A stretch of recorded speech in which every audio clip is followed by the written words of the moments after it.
would say the bit even louder, like, hey, you know what I love? Feeling safe.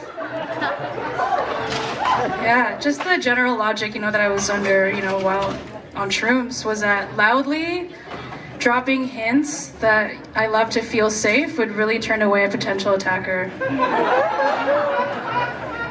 Let's try it all tonight and report back. Yeah. I really thought I was onto something there, with like that fake deep epiphany of a very basic human need to feel safe.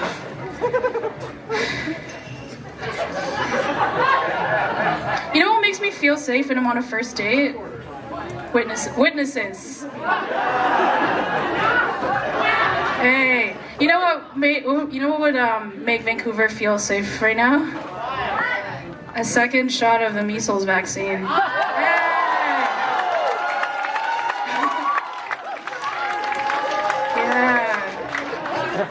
Yeah.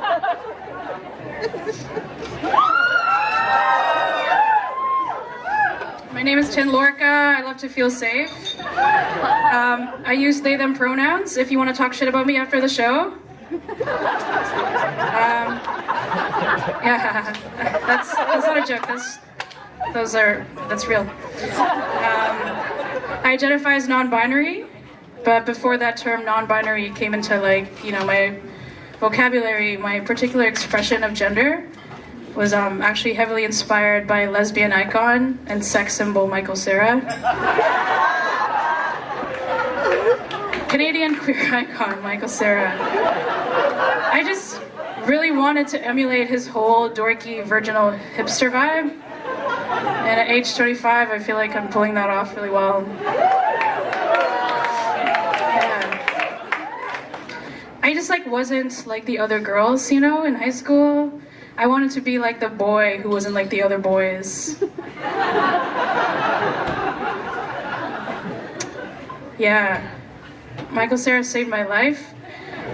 But also at the same time, it's that's some low-ass stakes if, just because Michael Cera was popular during my formative years, now I identify as a Filipino, non-binary Michael Cera with bangs. Representation matters. I wish that I had clocked someone of color, or someone Vin Diesel. Maybe it'd have better core strength. Yeah, that's me. One of the funniest incidents of internalized racism. Have you guys heard of this? One of my favorite types of internalized racism that I do to myself is when I eat dairy.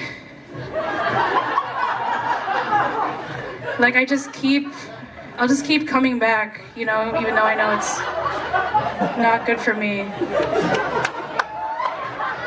Yeah, oh my god, it's so nice to be able to say this and not in front of majority white people. Yeah!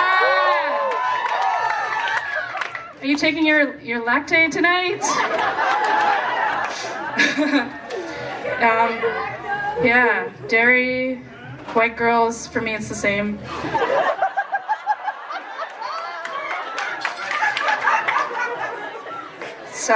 Diet cheese is good harm reduction, but it tastes like ass, not in a good way.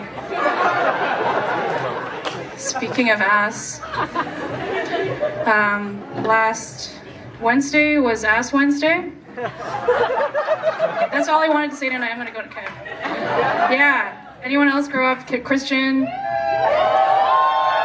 I'm so sorry.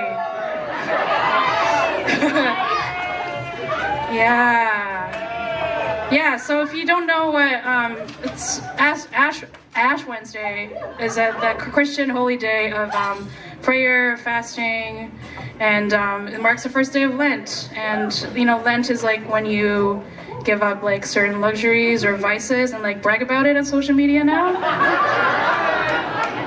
Yeah.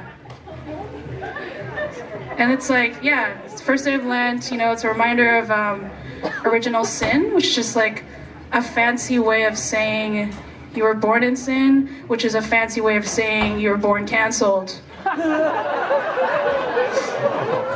Being Catholic is just like walking around with a tampon in and like feeling canceled all the time. Yeah. I'm serious. I didn't reclaim tampons until like the age of 23. And I have one in right now and I just like feel like vague guilt, you know? Like why? I don't know why this is happening right now in front of this entire crowd. I'm ruining Kimmortal's night. Yeah. You know what I'm giving up for Lent? White girls. Forever. Oh my God, so many of you like felt that. Wow, thank you for your energy. Sincerely, like I'm using the sincere version of thank you for your energy. That's amazing. Oh my God. Oh wow, I feel validated. Yeah, I don't know, what is it about like being a cis white woman that makes you inherently corny? Pussy hats!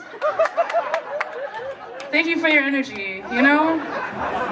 Not in a good way. I don't know where this is going. I don't hate white women. A lot of my best friends are actually white women. Some of them are really great people. I don't hate white women, you know? They're why I have self-help books on my shelf. Seriously, like, white women's greatest contribution to society? Self-help books. Because they're so good at, like, tuning into that whole, like, process of, like, going, what about my feelings? You know? Thank you, white women, for everything that you do. Yeah. So, there's a serious public health issue that we need more awareness on. There's a serious epidemic of dirty asses in North America. I'm talking about the way in which we insist on using the least effective and usually only method of cleaning our asses after we take a shit, which is with dry toilet paper. I'm hearing this. Thank you so much for not being white. Listen, I'm not talking about washing your ass in the shower.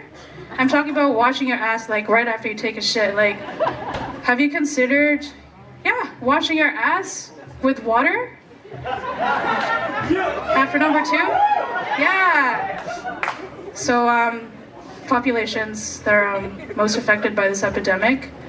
Let's say we had a Venn diagram. And a Venn diagram already looks like a butt. On one cheek, you have white people. And on the other cheek, you have men. And in the gaping, like, intersection, you'll learn that white men are the most susceptible to this epidemic. Having a dirty asshole. And being a dirty asshole. You know, not to brag, but I didn't know what a skid mark was until like a year ago. Because I grew up Filipino, and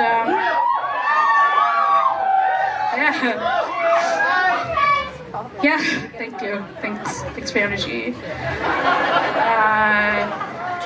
You know, if you're Filipino, you might know what the tabo is. Across all cultures of color. We all have like different, devices that we use to wash our asses with.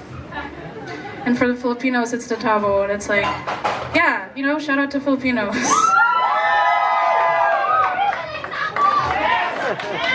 Yeah. If I had merch tonight, I would have sold like 10 Lorica towels.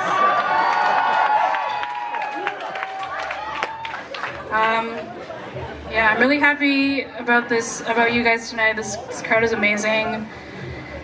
Because there have been a few incidences of when I do that stupid, it's not even a joke, I'm just like talking facts, you know? Like white people just walking out, and I don't know, you know, I just like, if there's one thing that I want for myself, it's just to channel the confidence of a white man walking around with a dirty asshole.